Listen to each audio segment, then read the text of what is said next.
The screech of metal against metal pierced the desert air as the westbound locomotive began its emergency stop. But for Josiah Cole, time had already frozen the moment he saw what was crawling between those iron rails. A baby barely walking age alone on the tracks with a freight train bearing down at full speed. Joe didn't think. 6 months of searching for his missing son, Daniel, had sharpened his instincts to razor points. He launched himself from the passenger car's platform boots, hitting gravel at a dead run. The conductor's shouts became distant noise as Joe's world narrowed to one desperate truth. He wouldn't watch another child die. His arms closed around the tiny body just as the locomotive's shadow engulfed them both. The engineer's horn blasted a final warning as Joe rolled clear, clutching the child against his chest. Dust and steam clouded his vision. But the baby was breathing, alive, safe. Then Joe saw it. On the child's right wrist, partially hidden by a torn sleeve, was a birthmark. Not just any mark. A perfect star-shaped discoloration that Joe had kissed goodnight 1,000 times. The same mark that had made Daniel special.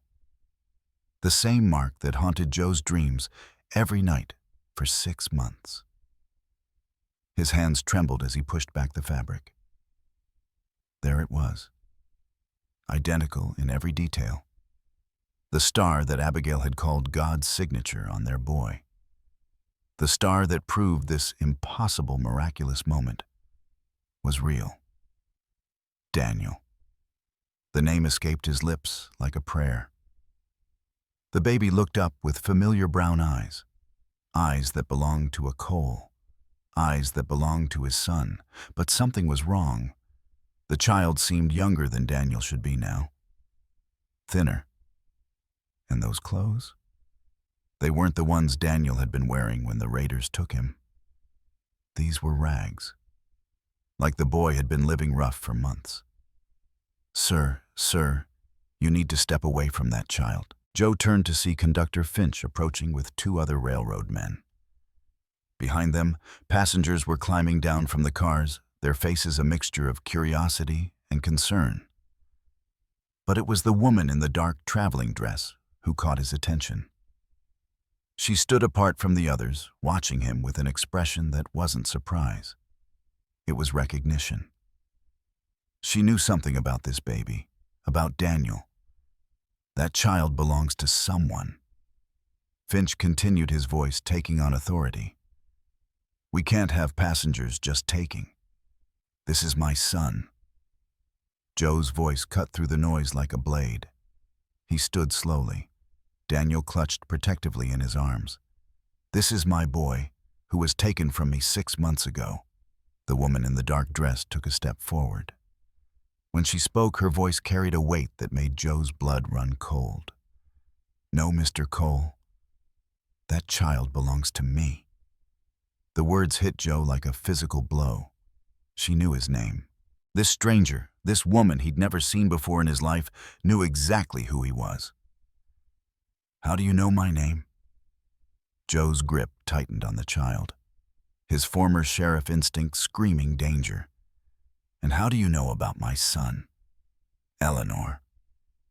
Vance adjusted her dark shawl, her pale green eyes never leaving his face. Because I've been looking for you, Mr. Cole, for weeks now, ever since little Peter here was placed in my care. Peter. The name was wrong, all wrong. His name is Daniel, Daniel Cole, and he was stolen from my ranch by raiders 6 months ago. I understand your pain. Truly I do. Eleanor's voice carried practiced sympathy, but her stance remained rigid. Losing a child is every parent's nightmare. But this boy's name is Peter Vance. He's my late sister's child, and I've been caring for him since she passed. Conductor Finch stepped between them, clearly uncomfortable with the brewing confrontation. Now, folks, we can't resolve this here on the tracks. The train needs to continue its route. But Joe wasn't listening to the conductor. His eyes were fixed on Eleanor, reading every micro-expression, every tell that his years of law enforcement had taught him to recognize. She was lying. Everything about her posture, the way she avoided looking directly at the baby. The slight tremor in her voice. When she said the name Peter, it all screamed deception. "Show me his papers," Joe demanded. "If he's your nephew, you'll have documentation, birth records, death certificate for your sister." Eleanor's composure cracked for just an instant. "The documents were lost in a fire that destroyed my sister's home. That's how the poor dear became orphaned in the first place. Too convenient, too clean." Joe had heard dozens of false stories in his years wearing a badge, and this one reeked of rehearsal. The baby Daniel began to fuss in his arms, reaching tiny fingers toward Joe's face. The gesture was heartbreakingly familiar. Daniel had always been a tactile child, always wanting to touch and explore. Another piece of evidence that this was his son. "He recognizes me," Joe said, his voice thick with emotion. "Look at him. He knows his father. Children are naturally drawn to anyone who shows them kindness," Eleanor replied. But her eyes had gone cold. "It means nothing." A new voice cut through the tension like a knife. "Actually, the boy belongs to me." Everyone turned to see a large man approaching from the rear cars. He was dressed in expensive clothes that didn't quite fit his rough features, and there was something predatory in the way he moved. His hat was pulled low, casting shadows across a face marked by old violence. "Name's Caleb Thorne," the man announced, tipping his hat with mock politeness, "and that there's my son you're holding." Now Joe was certain something was deeply wrong.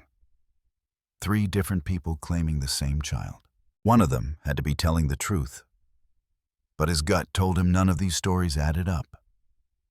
"Interesting," Joe said slowly, shifting Daniel to one arm while his free hand moved instinctively toward where his gun would have been.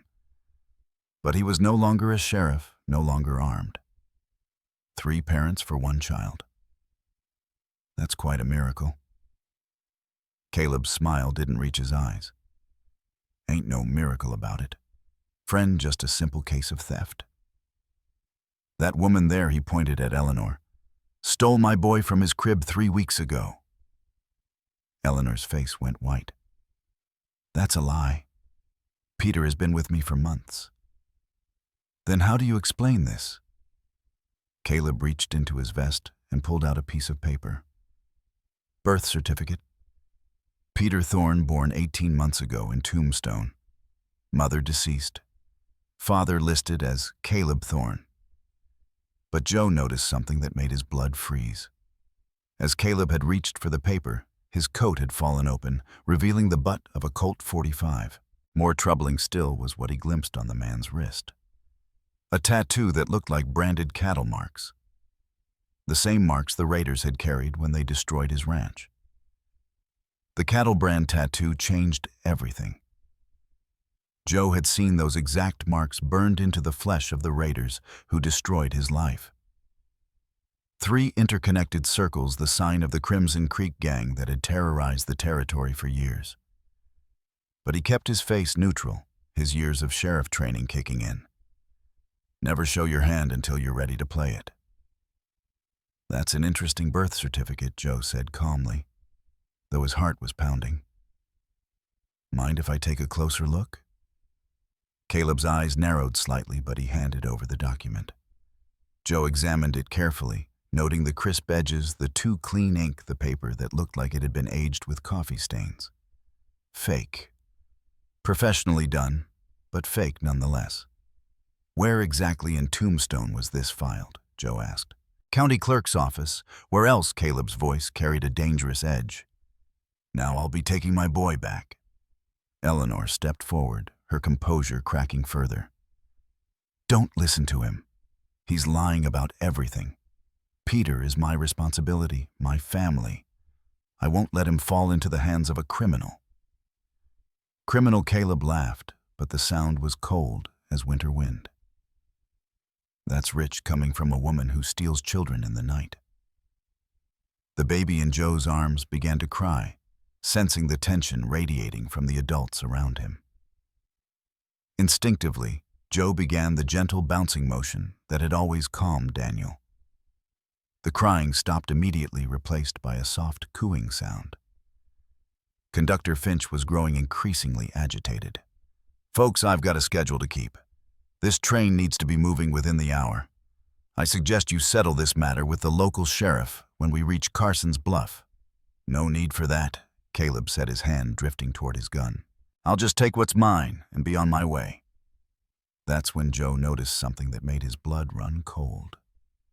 On Caleb's other wrist, barely visible beneath his shirt cuff, was a fresh wound. A bite mark, small teeth marks that looked exactly like the ones Daniel had left on one of the raiders during the attack on their ranch. Daniel had fought back. His brave little boy had bitten his captor. "You know what I find interesting?" Joe said, shifting his weight to a more defensive position. "This child seems mighty comfortable with strangers for someone who's supposedly been with family his whole life." Eleanor and Caleb exchanged a quick glance so fast most people would have missed it. But Joe caught it. They knew each other. This whole performance was planned.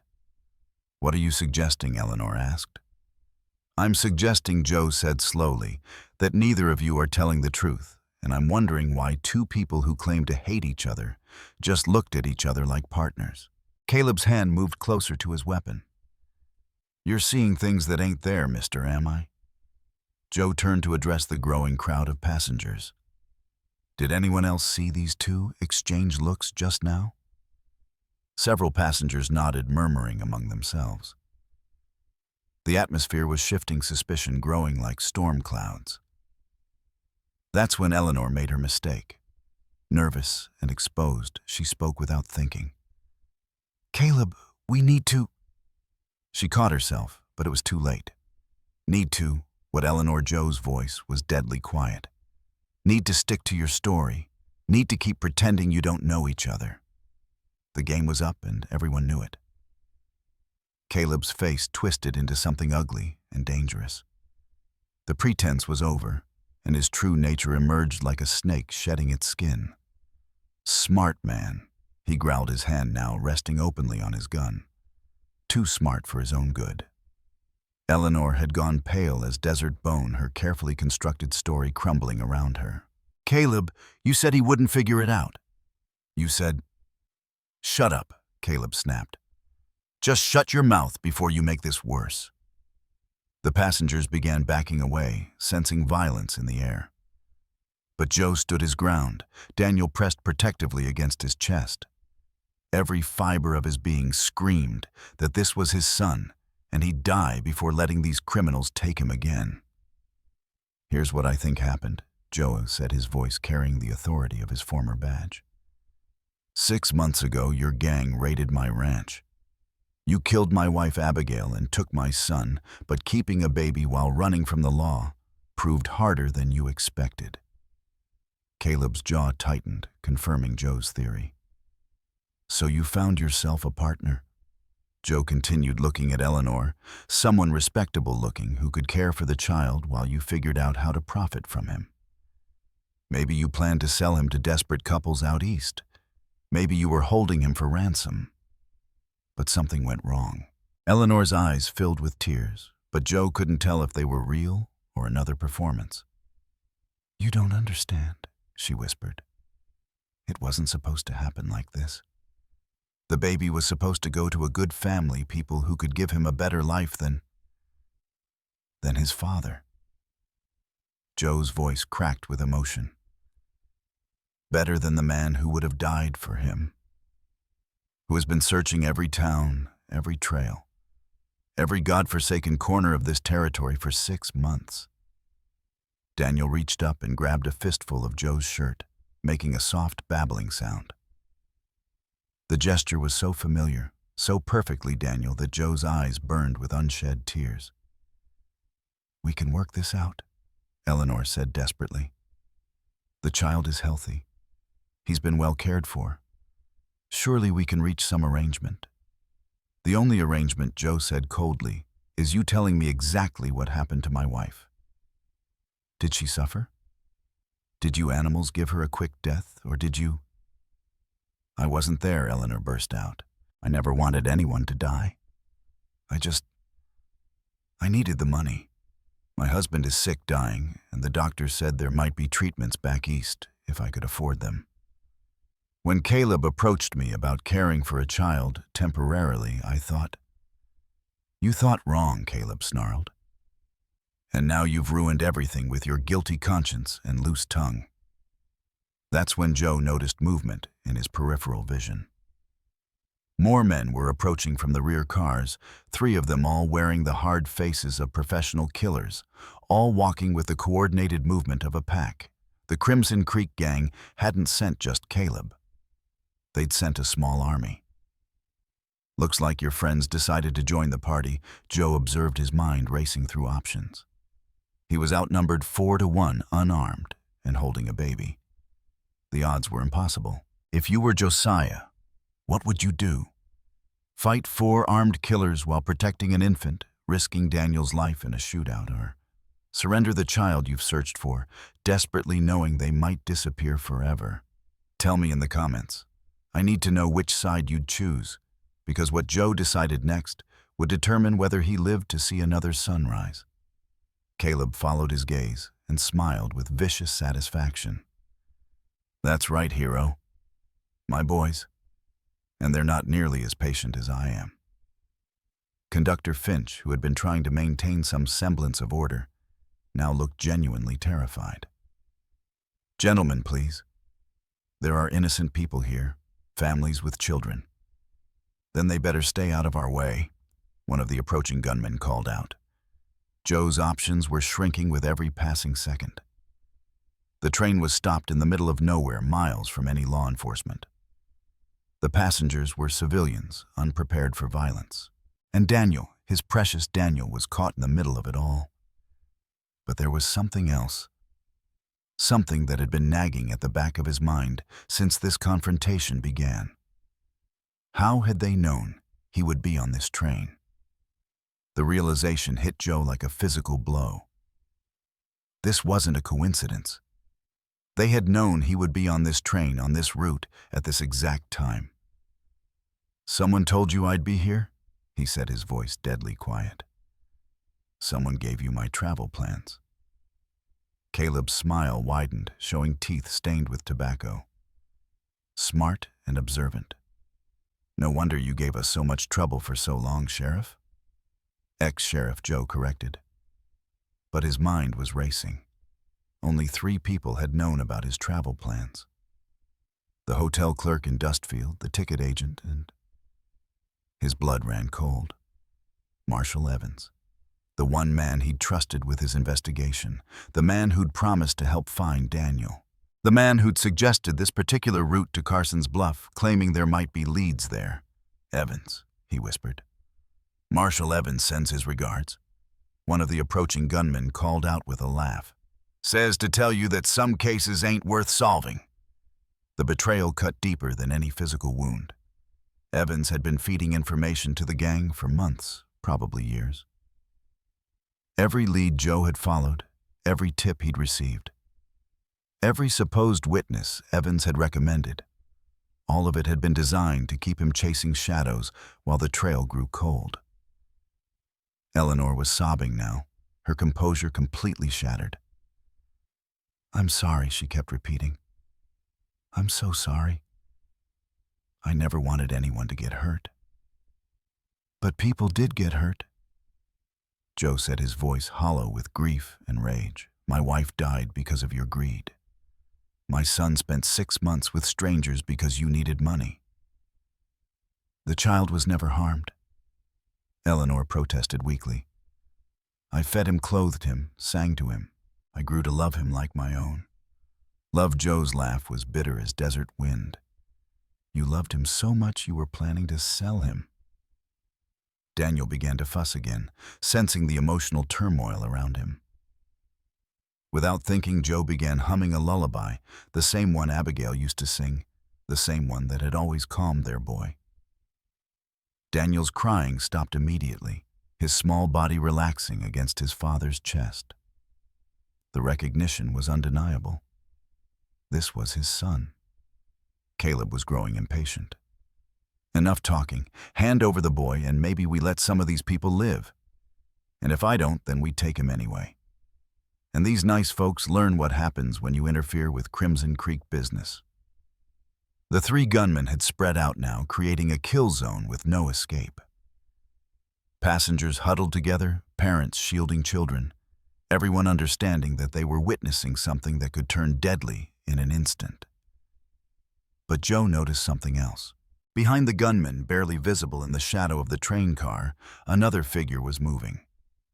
Someone in railroad uniform creeping closer with what looked like a rifle. The engineer trying to get a clear shot. Joe's eyes met the man's for just an instant, and a barely perceptible nod passed between them. The engineer had one shot, maybe two, before the gang realized what was happening. If you're going to help an old railroad man, even the odds you better have good timing. And if you subscribe to our channel, you'll see how these impossible situations always have a way of working themselves out. "Time's up," Hero Caleb said, drawing his gun. "Last chance." That's when the first shot rang out. The engineer's rifle cracked like thunder across the desert, and one of Caleb's men dropped instantly, clutching his shoulder and screaming. The carefully orchestrated intimidation dissolved into chaos as passengers scattered and the remaining gunmen spun toward this new threat. Joe didn't waste the opportunity. Clutching Daniel with one arm, he dove behind a stack of freight crates that had been unloaded from the train. Bullets whined overhead as Caleb's gang returned fire, their shots wild and angry. "Get that engineer," Caleb roared, "and find the sheriff." But the engineer had already disappeared into the maze of train cars, using his intimate knowledge of the locomotive to stay ahead of pursuit. His second shot took down another gunman, this one for good. Eleanor was crouched behind a water barrel, her face streaked with tears and dust. "This is all my fault," she kept whispering. "All my fault." Joe peered around the crates, assessing the situation. 2 gunmen down, but Caleb and one other were still operational and furious. The odds were better, but far from good, and somewhere in this chaos, innocent people could get caught in the crossfire. Sheriff Caleb's voice carried across the battlefield. "I know you can hear me. Give me the boy, and I'll let everyone else walk away." "Like you let my wife walk away," Joe shouted back. "Your wife fought too hard. Could have been easy, but she had to be a hero." The casual admission of murder sent white-hot rage through Joe's veins. Abigail had fought for their son. She died protecting Daniel, buying precious seconds that had allowed the boy to be taken alive instead of killed outright. Daniel was unusually quiet in his arms, his big brown eyes wide, but unafraid. Somehow the child seemed to understand that his father would protect him. The trust in that gaze gave Joe strength he didn't know he possessed. A new voice cut through the gunfire. Conductor Finch shouting from near the locomotive. "Railroad telegraph. I've contacted the territorial marshal. Cavalry's coming." It was probably a bluff, but Caleb couldn't take that chance. His remaining man was already edging toward the horses they'd tied behind the train. "Boss, we need to go. Too many complications." But Caleb wasn't ready to retreat. That boy is worth more than you know. The family that wanted him will pay double now. Family. Joe's blood chilled. Someone had specifically requested Daniel. This wasn't random kidnapping for ransom. Someone had ordered his son's abduction. Who, Joe demanded, standing up despite the danger? Who wanted my son? Caleb's laugh was ugly and triumphant. Wouldn't you like to know rich folks back east who couldn't have children of their own? They paid good money for a healthy boy with the right characteristics. The star birthmark. Someone had seen Daniel and specifically requested a child with that unique marking. The horror of it. His son reduced to a commodity, ordered like livestock, made Joe's vision blur with rage. "Over my dead body," he growled. "That can be arranged," Caleb replied, taking aim. But Eleanor suddenly stood up from behind her barrel, her face transformed by desperate resolve. "No, I won't let you kill him. I won't have more blood on my hands." She threw herself at Caleb just as he pulled the trigger.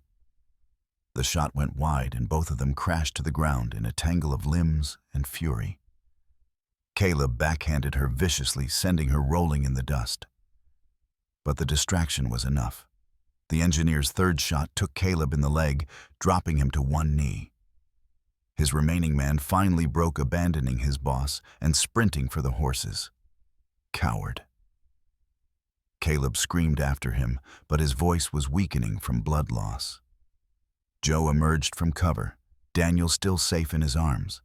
Around them, passengers were slowly standing up, checking for injuries, helping each other. The immediate danger was over, but Joe knew this was far from finished. Caleb looked up at him with hatred burning in his eyes. "You think you won? This ain't over, Sheriff. That boy's got a price on his head that won't go away just because you killed a few of us." "Then I'll keep killing until there's no one left to collect," Joe said quietly. But even as he spoke the words, he knew the truth. As long as Daniel carried that birthmark, as long as wealthy families were willing to pay for stolen children, his son would never be truly safe. 3 hours later, the territorial marshal arrived with a small cavalry unit, but by then, the immediate crisis had passed. Caleb had been bandaged and shackled. Eleanor was under guard, and the surviving gunman had been tracked down and captured, trying to steal a horse from a nearby ranch. But Joe's victory felt hollow. Caleb's words echoed in his mind. Wealthy families willing to pay fortunes for children with specific characteristics. Daniel's distinctive birthmark made him a target that wouldn't disappear just because one gang had been stopped. "Mr. Cole Marshal," Pierce said, approaching with official documents, "we'll need your statement about these events and about the corruption allegations against Marshal Evans." The betrayal still stung. Evans had been more than a colleague. He'd been a friend. Someone Joe had trusted with his darkest moments, his desperate search for his son. To learn that Evans had been feeding information to the very criminals who destroyed his family was almost too much to bear. "Evans has been feeding them intelligence for years," Joe said, his voice hollow. "Every lead I followed, every witness I interviewed, he made sure they stayed one step ahead." "We'll investigate thoroughly," Pierce promised. "But right now, you have a more immediate problem." He handed Joe a telegram that had arrived on the afternoon train. The message was brief but chilling. Merchandise still required. Double payment authorized. New agents dispatched. It was unsigned, but the meaning was clear. Whoever had originally ordered Daniel's kidnapping wasn't giving up. More criminals were already on their way. Eleanor, her hands bound and her face bruised from Caleb's blow, approached under guard. "Mr. Cole," she said quietly, "there's something you need to know about the people who wanted your son." Joe's jaw tightened. "I'm listening." "They're not just wealthy. They're powerful, connected to politicians, judges, people who can make problems disappear." Caleb wasn't just afraid of losing money. He was afraid of what they'd do to him if he failed. "Who are they?" Eleanor shook her head. "I never knew names, only that they operated out of Boston, and they had specific requirements. Children between 1 and 3 years old, healthy with distinctive markings that would make them memorable." The implications hit Joe like a physical blow. This wasn't just about childless couples wanting to buy babies. This was something darker, more organized. Daniel's birthmark wasn't just unique, it was what had made him a target in the first place. "How many other children?" he asked, dreading the answer. "I don't know," Eleanor whispered. But Daniel wasn't the first, and if they're sending new agents, she didn't need to finish. Daniel wouldn't be the last. Marshal Pierce studied the telegram again. "Mr. Cole, I'll be honest with you. We can arrest the foot soldiers, but taking down an organization like this requires resources we don't have. They'll keep coming. Daniel stirred in Joe's arms, making soft cooing sounds. His son was safe for now, but for how long? How could he protect a child from enemies with unlimited money and political connections? There might be another way, Eleanor said suddenly, something that would make them stop hunting him permanently. What? Her answer would change everything. The birthmark. Eleanor said, her voice barely above a whisper. If it were gone, if Daniel no longer had the distinctive marking, they specified they would have no use for him. He'd just be another child in a territory full of children. Joe's blood ran cold. You're talking about burning my son. A small burn, she said quickly, carefully controlled just enough to obscure the star pattern. I've seen it done before when parents needed to hide their children from certain situations. It heals and the child is safe forever. Absolutely not. Joe's voice was steel. I won't mutilate my son to hide him from criminals. Marshal Pierce cleared his throat. Mr. Cole. I understand your feelings, but Mrs. Vance might have a point. If this organization is as powerful as she claims, conventional law enforcement may not be enough to protect the boy. There has to be another way. What way? Eleanor pressed. You'll spend your life running, looking over your shoulder, never knowing when the next attempt will come. Is that the life you want for Daniel? Never staying in one place, never making friends, never having a real home. The truth of her words cut deep. Joe had already been running for 6 months, and that was just searching for his son. How much harder would it be to keep him hidden while trying to give him a normal childhood? Daniel looked up at him with trusting brown eyes, completely unaware of the terrible decision being contemplated. This was his son, the last piece of Abigail he had left in the world. How could he deliberately harm him, even to save him, Mr. Cole? The marshal said gently. Perhaps there's a middle ground. What if we created false reports of the child's death? Let word spread that Daniel died in today's gunfight. They'd stop hunting a dead boy. And then what Daniel grows up believing his real name was a lie, never knowing his mother's memory, his family's history. Joe closed his eyes, feeling the weight of an impossible choice. Every option required sacrificing something precious.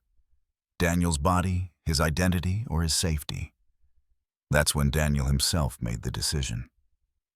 The little boy reached up and touched the star-shaped birthmark on his own wrist, then looked at his father with an expression of perfect trust. It was as if he understood somehow, as if Abigail's spirit was speaking through their son. The mark that had made him special had also made him a target. And sometimes love meant making the hardest choice of all. If we do this, Joe said finally, his voice breaking, it's done carefully. By a real doctor. With medicine for the pain. And Daniel never learns what was done to him or why. Eleanor nodded, tears streaming down her face. There's a doctor in Carson's Bluff who helped me when my husband was dying. He's discreet and he's skilled. 2 weeks later, Dr. Alistair Finch, no relation to the conductor, completed the procedure in his private clinic. Daniel would carry a small scar where the star had been, but it would fade with time, becoming just another childhood mark that told no particular story. The official reports listed Daniel Cole as killed in the train robbery, his body lost in the desert. Josiah Cole, overwhelmed by grief, had reportedly left the territory and disappeared. In truth, Isaac Stratton and his son Leo settled quietly in a small farming community outside Carson's Bluff. Leo grew up believing his mother had died in childbirth and that his father had come west seeking a fresh start. He was a happy child, loved and protected, never knowing how close he'd come to a life of unimaginable horror. Eleanor served 2 years in territorial prison for her role in the kidnapping, but her cooperation led to the arrest of 3 more gang members and the disruption of the child trafficking network. Upon her release, she found work as a seamstress and sent half her earnings to a fund for missing children. Caleb died in prison 6 months later, shanked by another inmate whose own child had been murdered by the Crimson Creek gang. Marshall Evans was found dead in his office, apparently by suicide. Though some whispered it was the Boston organizations, silencing a liability.